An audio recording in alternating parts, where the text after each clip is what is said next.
Hello students, कैसे हैं आप सभी। उम्मीद है लॉकडाउन में आप सभी की पढ़ाई जारी होगी और कई बच्चों को कुछ मुश्किलें भी आ रही होंगी क्योंकि क्लासेस नहीं है, स्कूल नहीं हो रहे हैं। तो इसी को देखते हुए मैं आप लोगों के लिए सोशल स्टडीज़ की कुछ क्लासेस लेकर के आई हूँ, जिससे आपके कुछ बेसिक कॉन्सेप्ट्स क्लियर हों। सोशल स्टडीज़ में मैं सबसे पहले कुछ ज्योग्राफी की क्लासेस लूँगी, फिर हिस्ट्री की भी लूँगी और उसके बाद में सोशल एंड पॉलिटिकल लाइफ की भी लूँगी। ये क्लासेस उन सभी स्टूडेंट्स के लिए अच्छी रहेगी या फ़ायदेमंद रहेगी जो क्लास 6 से लेकर क्लास 10 तक के बच्चे हैं या फिर जो आगे के एग्ज़ाम्स भी देते हैं, उनके लिए भी ये अच्छा साबित होगा क्योंकि ये बेसिक है और बेसिक से जुड़े हम कई क्वेश्चन एग्ज़ाम्स में देखते हैं। साथ ही साथ मैं आपको ये भी बताऊंगी कि जो भी टॉपिक मैं पढ़ाने जा रही हूँ उससे रिलेटेड किस तरह के क्वेश्चंस प्रीवियस किसी एग्जाम में आए हैं और कैसे कैसे क्वेश्चंस आने की जो है चांसेस होते हैं। ठीक है, तो ज्योग्राफी की क्लास में सबसे पहले बच्चों को जो लेसन उनका टॉपिक जो होता है वो होता है लैटिट्यूड एंड लॉन्जिट्यूड। मुझे ऐसा पता है क्योंकि लैटिट्यूड और लॉन्जिट्यूड को समझना बहुत ज़रूरी है और बच्चे इसमें काफ़ी कंफ्यूज होते हैं। तो आज की जो मैं क्लास लूँगी वो लूँगी लैटिट्यूड की और इसके बाद की जो क्लासेस लूँगी वो लॉन्जिट्यूड की।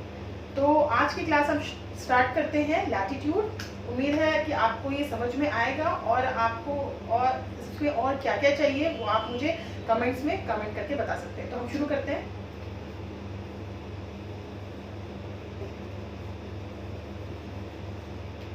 लैटिट्यूड्स, तो हमारे अर्थ की पोजीशन सोलर सिस्टम में कहाँ है और सन से हमारे अर्थ में कहाँ कहाँ रोशनी पड़ती है, कितनी पड़ती है, इस सोर्स ऑफ एनर्जी, ये जो एनर्जी हमारे अर्थ पे पड़ती है ये किन किन पार्ट्स में कैसे कैसे पड़ती है और इनका हमारे अर्थ में क्या इफेक्ट होता है, इसके लिए हमें लैटिट्यूड समझना बहुत ज़रूरी है। कौन कौन से हीट जोन तैयार होते हैं, इसी को समझने के काम में आता है हमारा लैटिट्यूड। तो चलिए मैं आपको बताती हूँ। सबसे पहले हम ड्रॉ करते हैं एक रफली जो है हमारा स्फीयर का शेप।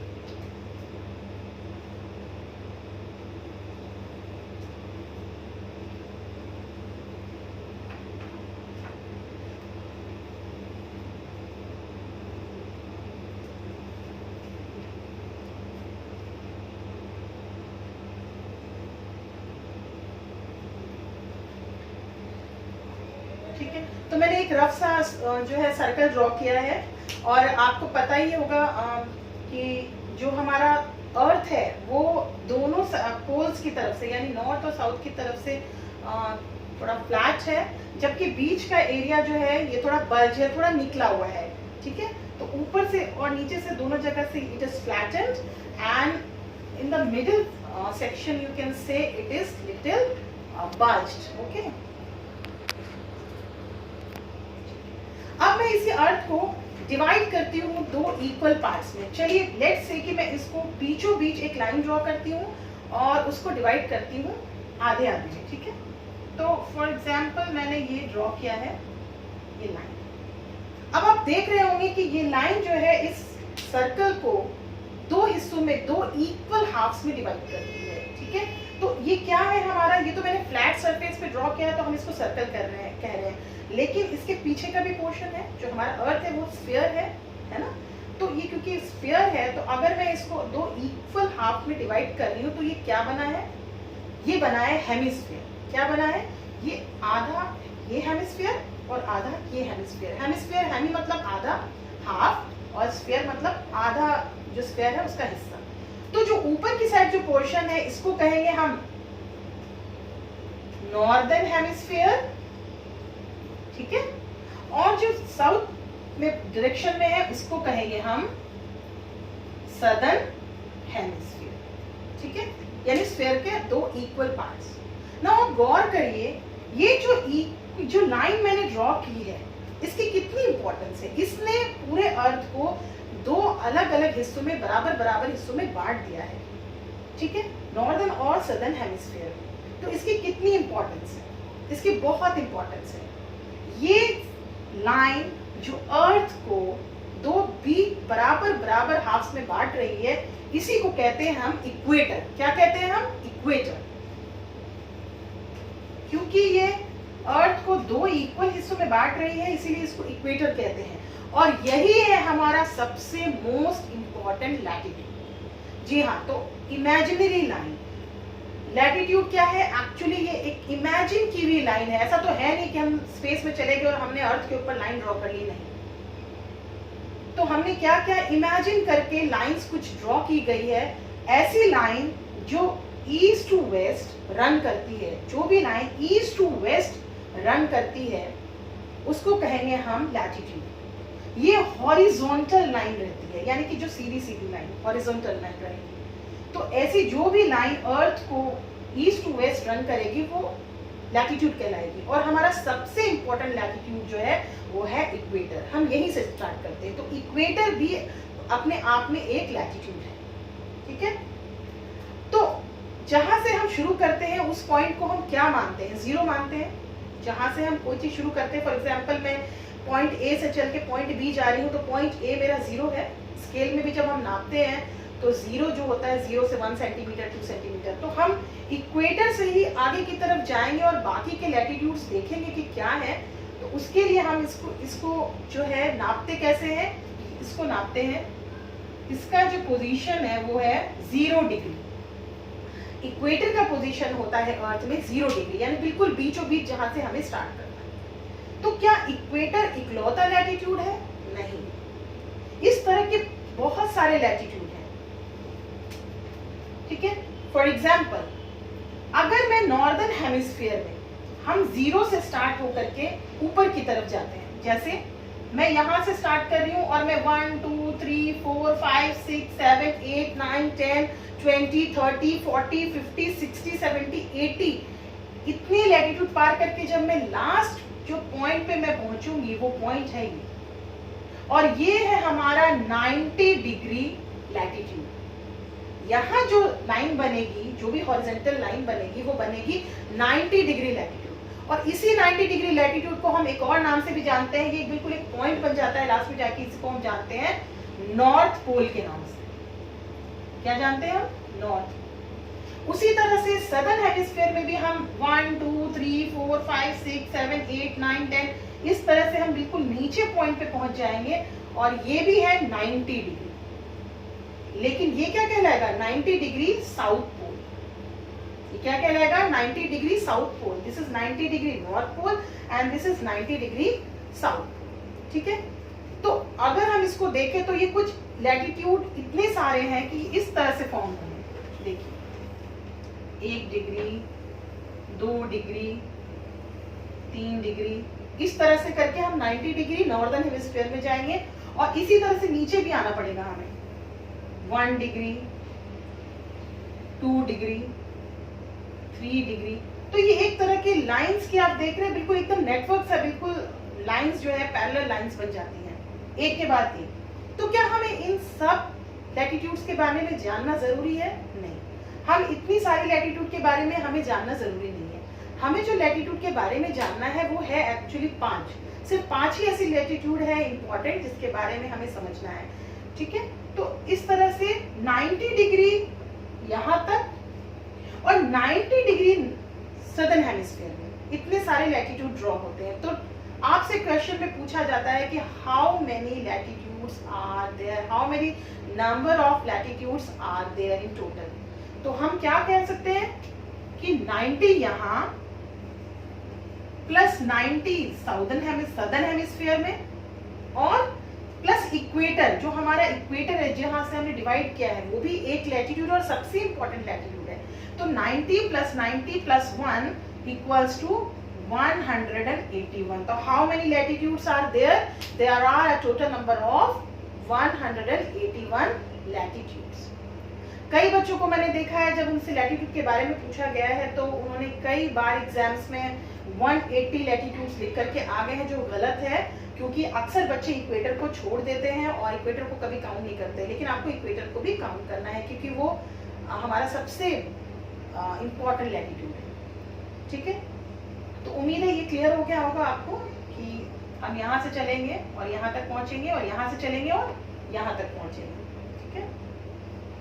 तो देयर आर 181 लैटिट्यूड। अब आप इसको आंसर में कैसे लिखेंगे? आप लिखेंगे the imaginary lines, वो imagine की हुई lines, those imaginary lines which runs from east to west are called the latitudes. Now इनको एक और नाम से भी कहा जाना जाता है, वो है parallels. कभी कभी आपसे घुमा के भी क्वेश्चन पूछते हैं, what are the parallels of latitudes, what are the parallels. तो parallels भी यही होते हैं. Parallels क्यों होते हैं ये मैं आपको एक और डायग्राम से बताती हूँ.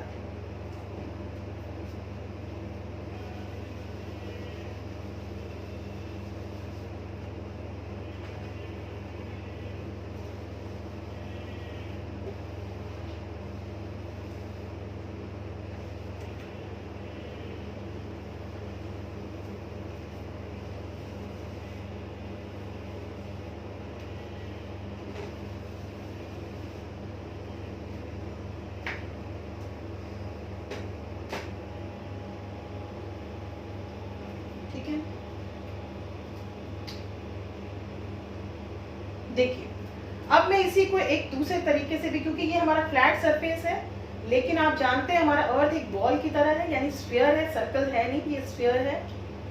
तो मैं एक और तरीके से डायग्राम ड्रॉ करती हूँ, उसमें आपको समझ में आएगा कि इसको हम पैरेलल्स क्यों कहते हैं. इन लाइंस को, इन लैटिट्यूड्स को हम पैरेलल्स क्यों कहते हैं. ठीक है.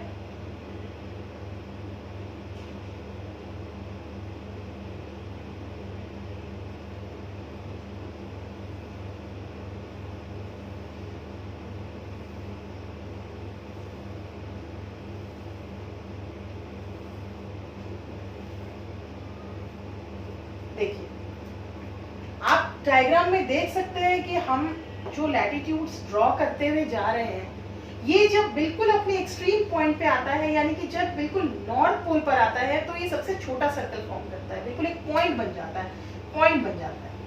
उसके बाद दूसरा, उसके बाद का लैटिट्यूड वो सर्कल बन जाता है, फिर सर्कल बन जाते हैं. तो ये एक तरह से सर्कल, एक रिंग फॉर्म करते हुए नीचे की तरफ आते हैं, है ना. आप एक बॉल रखिए और बॉल में सर्कल बनाना शुरू करिए ऐसे. ठीक है. बीच का एक इक्वेटर ड्रॉ करिए और इक्वेटर के बाद फिर आप उस बॉल में सर्कल बनाते हुए ऊपर जाइए और सर्कल बनाते हुए नीचे आइए. तो ये एक रिंग्स बनाते हैं, पूरे अर्थ को ये एक रिंग्स की तरह एक सर्कल बनाते हुए कवर कर देते हैं. तो अब हर एक लैटिट्यूड के बीच में जो डिफरेंस है वो 111 किलोमीटर का डिफरेंस है. यानी कि हर दो लैटिट्यूड के बीच में कितना डिफरेंस आपको मिलेगा? 111 किलोमीटर्स का मिलेगा. हर 111 किलोमीटर्स की दूरी पर अगला लैटिट्यूड इमेजिन करके ड्रॉ किया गया है. यानी कि ये लाइनें पैरेलल है, क्योंकि जैसे ट्रेन की पटरियां साथ साथ चलती तो है, लेकिन कभी भी वो आगे जाके नहीं मिलती है. इसी तरह से हर एक लैटिट्यूड ये एक साथ साथ सभी चलेंगी, भले इनके साइजेस छोटे बड़े हो जाएंगे, लेकिन ये सभी रन करेंगी पैरेलली, लेकिन कभी भी आपस में नहीं टकराएंगे. ठीक है. तो ये एक रिंग फॉर्मेशन करती है. ठीक है. जिस तरह से ऐसे, इस तरह से, यानी कि लाइंस पैरेलल तो चल रही है, लेकिन कभी भी आपस में नहीं टकराएंगी. हर लैटिट्यूड खुद से ही जाकर के अपने ही लाइन में मिलेगी, किसी दूसरे लाइंस में नहीं मिलेगी. इसीलिए इसको हम पैरेलल्स भी क्या कहते हैं. ठीक है.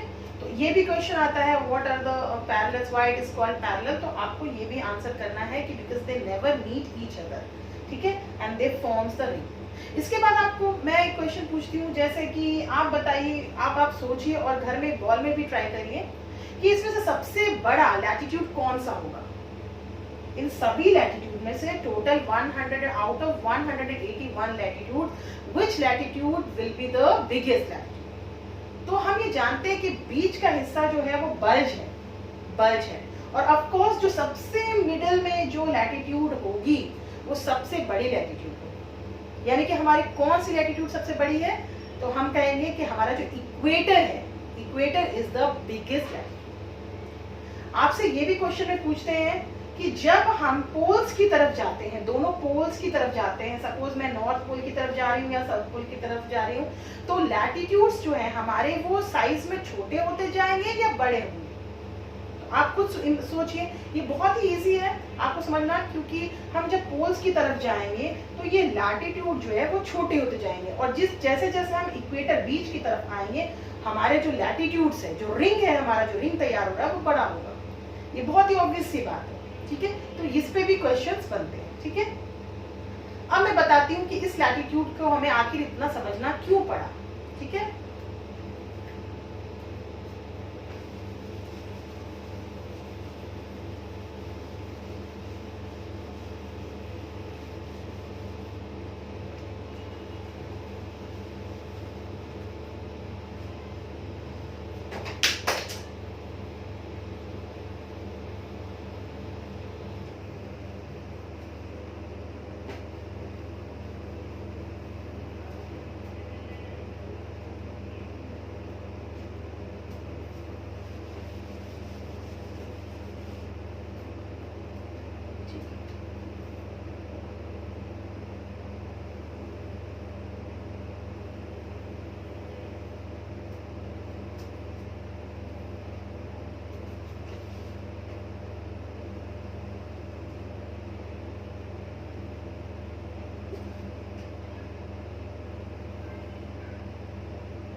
तो मैंने एक रफ फिर से ड्रॉ किया है, आप अच्छे से ड्रॉ कर लीजिएगा, मुझे बोर्ड में दिख नहीं रहा है,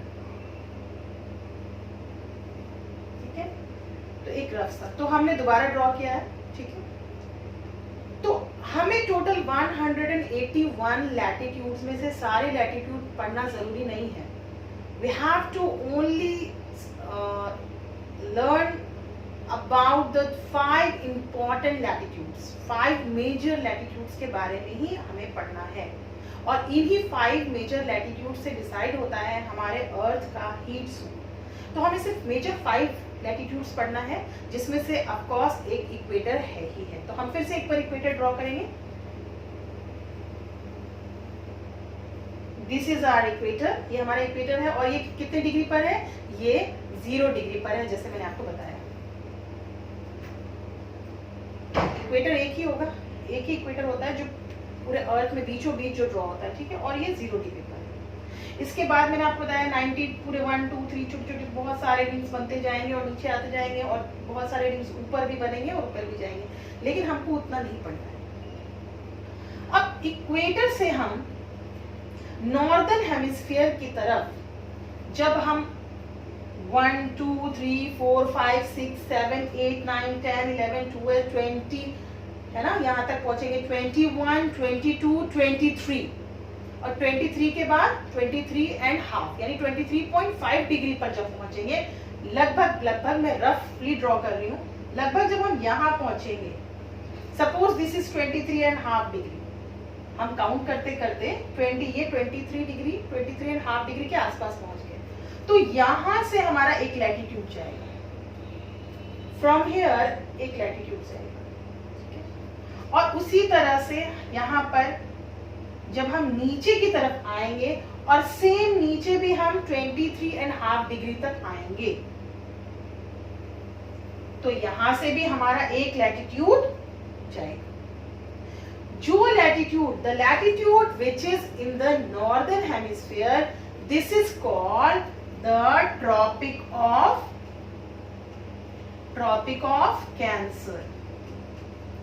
इसी लैटिट्यूड को हम कहते हैं ट्रॉपिक ऑफ कैंसर। और इन द सेम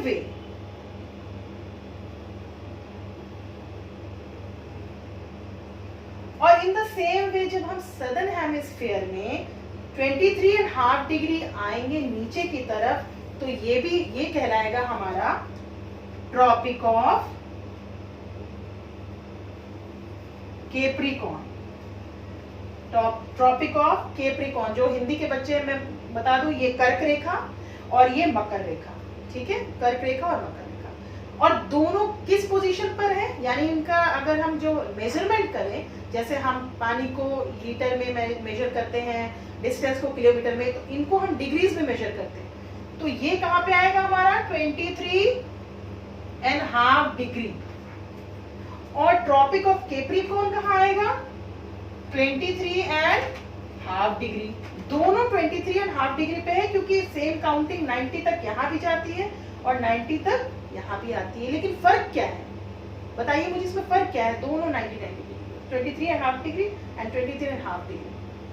फर्क है डायरेक्शन का।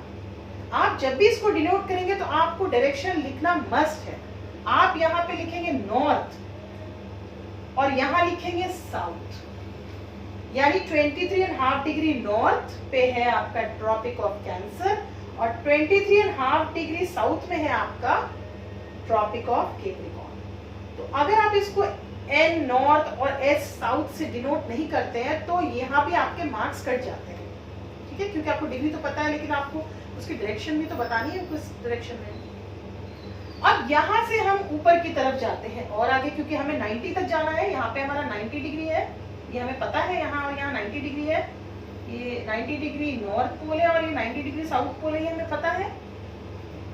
अब हम यहाँ से 23.5 डिग्री से आगे जाएंगे 24, 25, 26, तो हमारा यहाँ पर आएगा लगभग 66.5 डिग्री। तो एक हमारा एक और लैटिट्यूड आएगा और इसको हम पहचानते हैं आर्कटिक सर्कल के नाम से। इसी को हम कहते हैं आर्कटिक सर्कल। और इसी तरह से हम जब सदर्न हेमिस्फीयर में जाएंगे, आगे बढ़ेंगे, तो हमें जो मिलेगा यहाँ पर एक और लैटिट्यूड, ये भी है 66.5 डिग्री पे और इसको हम जानते हैं किस नाम से,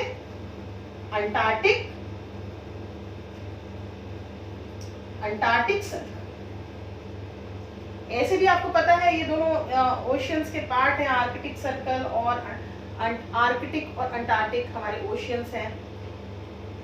तो ये हमारा एक लैटिट्यूड भी है, इन्हीं के नाम पर लैटिट्यूड को भी रखा गया है। और एक को कहते हैं हम जो नॉर्दर्न हेमिस्फीयर में है उसको हम कहेंगे आर्कटिक सर्कल, जो सदर्न हेमिस्फीयर में है उसको कहेंगे हम अंटार्कटिक सर्कल। और दोनों कौन सी डिग्री पे है, तो दोनों के दोनों 66.5 डिग्री पे लोकेटेड है।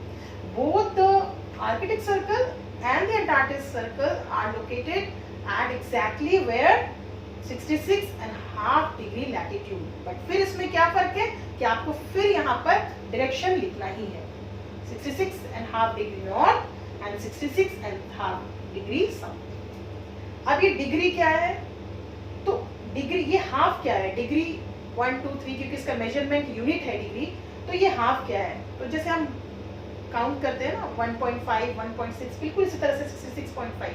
आप चाहे तो 66.5 डिग्री ऐसे लिख सकते हैं, चाहे आप 66.5 ऐसे भी लिख सकते हैं, आपकी मर्जी, क्योंकि डिग्री का साइन देना होगा। आप ऐसे भी लिख सकते हैं as you want to write, ठीक है। तो इस तरह से हम इसको डिनोट करते हैं। तो ये हमारे लैटिट्यूड्स है जिनको हमें समझना जरूरी है। तो how many important latitudes are there, how many major latitudes are there, there are 5 major latitudes, there are 5 major latitudes.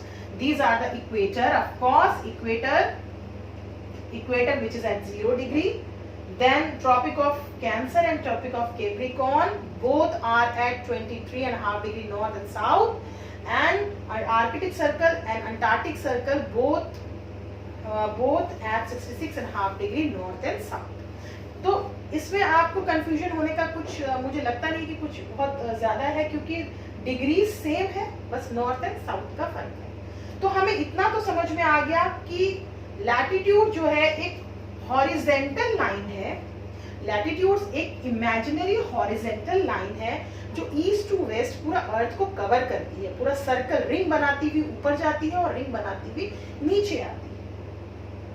भले ही ये एक हॉरिजेंटल लाइन है और ईस्ट टू वेस्ट जाती ईस्ट टू वेस्ट है, लेकिन ये अर्थ को डिवाइड किस डायरेक्शन में करती है, नॉर्थ और साउथ में, ठीक है। तो आपको ये बात याद रखनी है, क्योंकि आगे जब लॉन्जिट्यूड की क्लास होगी तब आपको मैं ये पूछूंगी, क्योंकि उसमें बच्चे कैसे कंफ्यूज करते हैं। आगे लॉन्जिट्यूड थोड़ा इससे ज्यादा डिफिकल्ट है, उसमें कैसे कंफ्यूज हुए बच्चे, मैं आपको एक एग्जाम का पेपर भी दिखाऊंगी, इसमें बच्चे काफी कंफ्यूज हो गए थे और क्वेश्चन ही समझ में नहीं आया था, इतना ट्विस्ट करके दिया हुआ था। तो आपको ये बात हमेशा याद रखनी है कि भले ही latitude is a horizontal line which is dividing the earth, ठीक है, और ये रिंग्स बनाती हुई ऊपर जाती है, रिंग बनाती हुई नीचे आती है, लेकिन ये क्या करती है, ये एक्चुअली अर्थ को नॉर्थ और साउथ में डिवाइड करती है, ठीक है। अब इनसे हमारा एक बहुत ही इंपॉर्टेंट जोन तैयार होता है। इन 5 लैटिट्यूड्स की वजह से there are total 5 major latitudes. तो ये तो हमारे 5 मेजर लैटिट्यूड्स हो गए, लेकिन इनसे हमारा बहुत ही इंपॉर्टेंट हीट जोन्स डिसाइड होता है, जिससे पता चलता है कि अर्थ के कौन कौन से एरियाज में कितनी रोशनी पहुंच रही है और कितना हीट जो है हमारा अर्थ वहां पे एब्जॉर्ब कर रहा है। ठीक है,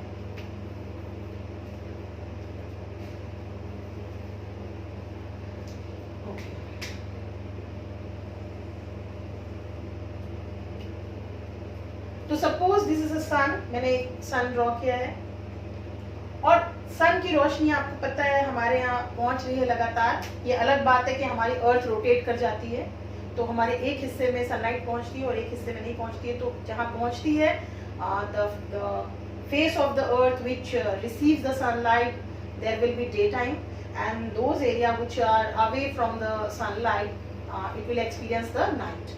तो ये तो आपको पता है। तो जिस हिस्से में सूरज की रोशनी पड़ती है वो देखिए इस तरह।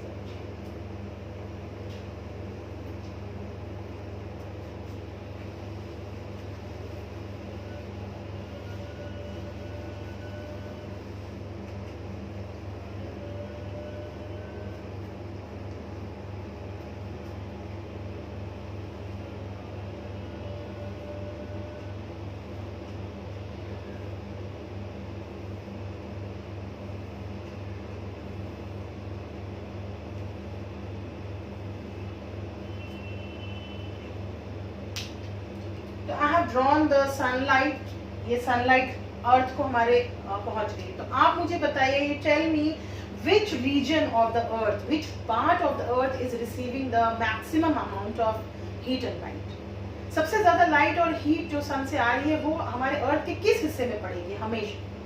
तो हम देखते हैं कि सबसे ज्यादा वो बीच वाले हिस्से में पड़ेगी, सबसे ज्यादा इक्वेटर और इक्वेटर के आसपास के हिस्से में पड़ती है, बिल्कुल सीधी रोशनी। यहाँ पे आपको सन जो है, सूरज जो है सिर के ऊपर, जैसे यहाँ पे इस रीजन में जो भी कंट्रीज होंगी, all the countries of the earth which will lie on this region, they will always get a direct sunlight and they will find the sun over the head. At least एक बार तो उनको 12 बजे के करीब सूरज sir पर दिखेगा ही दिखेगा। ठीक है, तो क्यों? क्योंकि सन की सीधी लाइट यहाँ पड़ती है। तो अब आप इसके डिग्रीज में एक बार देखिए, ठीक से ध्यान से देखिए कि जो सनलाइट पड़ रही है वो बीच में इक्वेटर और इक्वेटर के आसपास के हिस्सों में तो पड़ ही रही है। तो जिन हिस्सों में सन की डायरेक्ट लाइट पड़ती है, यानी कि मैं यहां से ड्रॉ कर दे दूं,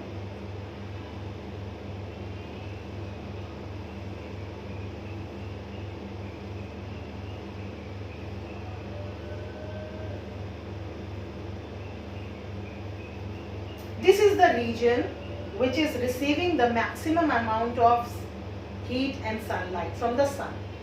यहाँ पे सूरज की डायरेक्ट रोशनी पड़ेगी पूरे साल।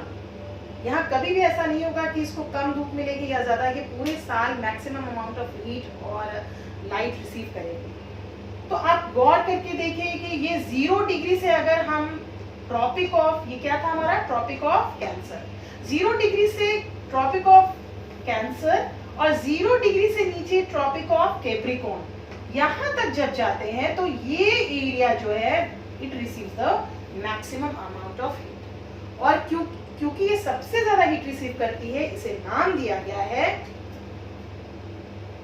Torrid. This will be called the torrid zone. जितना एरिया मैंने शेड किया है, जितना एरिया मैंने शेड किया है, ये पूरा एरिया, यहाँ ये भी,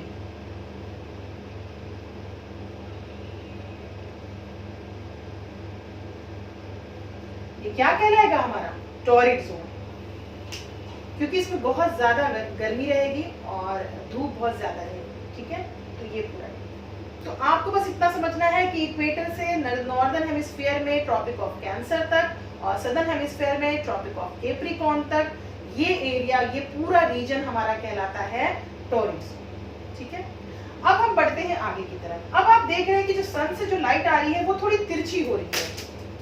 अब जो हमारे सन से लाइट आएगी वो तिरछी होगी थोड़ी, यानी कि ट्रॉपिक ऑफ कैंसर और ट्रॉपिक ऑफ कैप्रिकॉर्न के बाद जो है सूरज की सीधी रोशनी नहीं आएगी, थोड़ी तिरछी पहुंचेगी हमेशा। तो ये वाले जो एरियाज हैं, इसके बाद के जो एरियाज हैं, यानी कि फिर से आप इसको डिग्री से याद करें वो ज्यादा अच्छा है। 23.5 डिग्री नॉर्थ, यानी कि ट्रॉपिक ऑफ कैंसर से लेकर के, ये कौन सा सर्कल था, ऊपर कौन सा ओशियन है, आर्कटिक। ट्रॉपिक ऑफ कैंसर से लेकर के ट्रॉपिक ऑफ कैंसर से लेकर के आर्कटिक सर्कल के बीच में जो एरिया पड़ता है, यहाँ पे सूरज की रोशनी तिरछी पड़ेगी और इसीलिए इसका नाम दिया गया है टेम्परेट जोन। यहाँ इसका नाम दिया गया है टेम्परेट जोन। इसका मतलब, टेम्परेट जोन का मतलब neither very hot nor very cold, ना तो बहुत गर्म ना बहुत ठीक ठाक, ठीक है। तो क्या सिर्फ यही टेम्परेट जोन है? नहीं, हमें सदर्न हेमिस्फीयर में भी देखना पड़ेगा। जिस तरह से यहाँ 23.5 डिग्री नॉर्थ से लेके 66.5 डिग्री नॉर्थ तक हमें टेम्परेट जोन मिला है, उसी तरह से बिल्कुल यहाँ पे भी 23.5 डिग्री साउथ से लेके 66.5 डिग्री साउथ, यानी जो चीजें हम यहाँ पे काउंट करेंगे सेम चीजें हमें यहाँ भी काउंट करनी होंगी। तो ये भी रीजन क्या कहलाएगा, बिल्कुल इसी की तरह, this will be also called the temperate zone.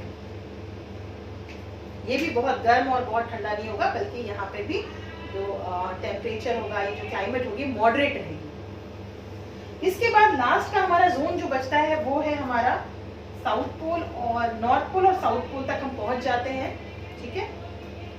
यहाँ पे सूरज की रोशनी जो है वो पड़ती नहीं है, बहुत ही कम पड़ती है, वो भी 6-6 महीने दिन और 6-6 महीने रात का जो कॉन्सेप्ट बनता है वो 90 डिग्री नॉर्थ पोल और 90 डिग्री साउथ पोल में ही जो 6 मंथ नाइट और डे का कॉन्सेप्ट है, जो मैं आगे की क्लास में आपको डायग्राम से समझाऊंगी कि क्यों ऐसा होता है।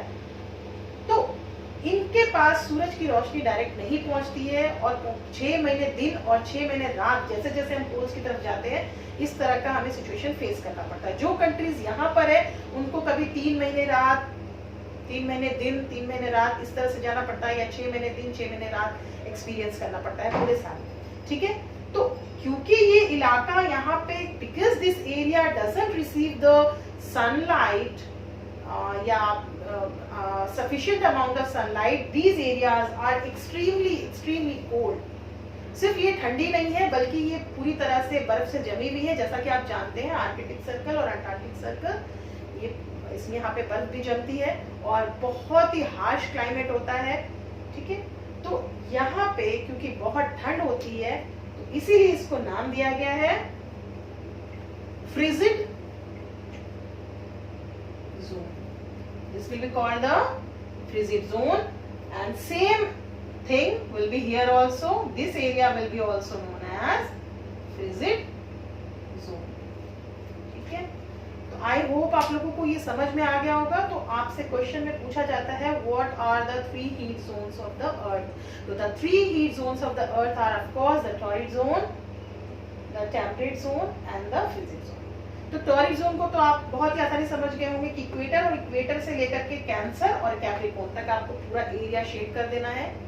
उसके बाद आपको टेम्परेट जोन के लिए कैंसर से आर्कटिक सर्कल और कैप्रिकॉर्न से अंटार्कटिक सर्कल तक जाना है, और जो बाद का हिस्सा है वो आपका फ्रिजिड जोन है। आई होप सो कि आप लोगों को ये समझ में आया होगा, और अगर आपको कोई इसमें परेशानी आती है तो आप मुझे कमेंट्स में बता दीजिए, और आप कौन से टॉपिक्स पढ़ना चाहते हैं, कौन से डाउट्स क्लियर करना चाहते हैं, वो भी मुझे बता दीजिएगा। अब मैं आपको लैटिट्यूड से जो रिलेटेड कुछ क्वेश्चंस मैंने देखे थे एग्जाम में जो आए थे वो आपको बता देती हूँ, ताकि आप समझे कि इससे रिलेटेड कैसे क्वेश्चंस आते हैं।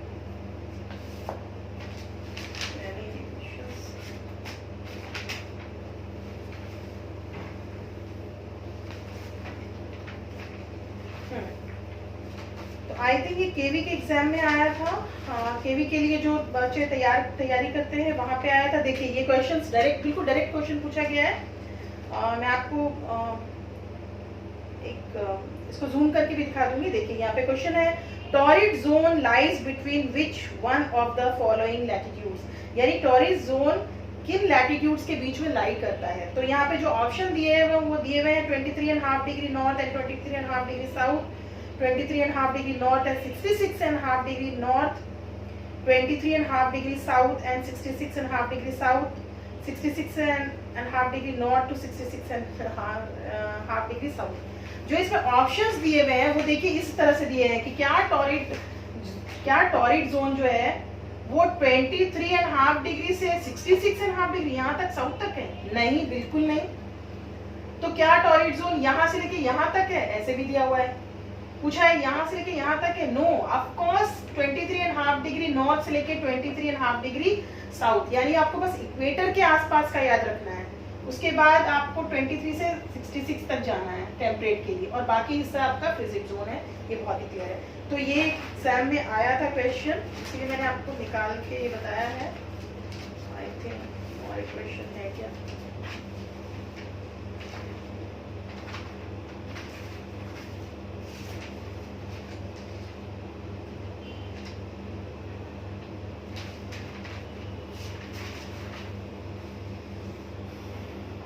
ओके, ठीक है, मुझे हाँ, और एक और क्वेश्चन मैं देख रही थी।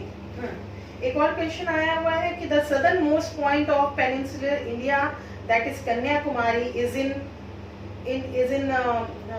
It lies in which latitude. आपसे ये क्वेश्चन पूछा गया है कि इंडिया का जो मेन लैंड है, हमारे भारत का जो मेन लैंड है, ऐसे तो अंडमान एंड निकोबार एंड लक्षद्वीप भी हमारे इंडिया का हिस्सा है, बट वो मेन लैंड नहीं है। मेन लैंड हमारा तमिलनाडु तक जाता है, और वो भी वहाँ पे कहाँ पे?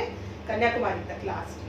तो जो हमारा इंडिया का मेन लैंड कन्याकुमारी है वो कौन से लैटिट्यूड में आएगा? तो वो ऑफकोर्स मैं आपको जब इससे आगे की क्लास बताऊंगी, आप भी ढूंढ लीजिए, लेकिन मैं जब आगे की क्लास में आपको लॉन्जिट्यूड पढ़ाऊंगी तब मैं वो आपको बताऊंगी कि कहाँ आएगा। ऐसे ये ठीक है, तो आप इसकी एक बार प्रैक्टिस करिए घर में। अगर कोई आपके पास बॉल है तो उसमें रिंग्स बना के करिए, और ये 3 हीट जोन्स और मेजर 5 लैटिट्यूड्स आपको मार्क करने के लिए, और डायग्राम में भी ज़रूर क्वेश्चंस में आते हैं। ठीक है, तो थैंक यू, होप कि आप लोग को समझ में आया हो, और आपको कोई डाउट्स है तो आप मुझे कमेंट्स करके पूछ सकते हैं। Thank you.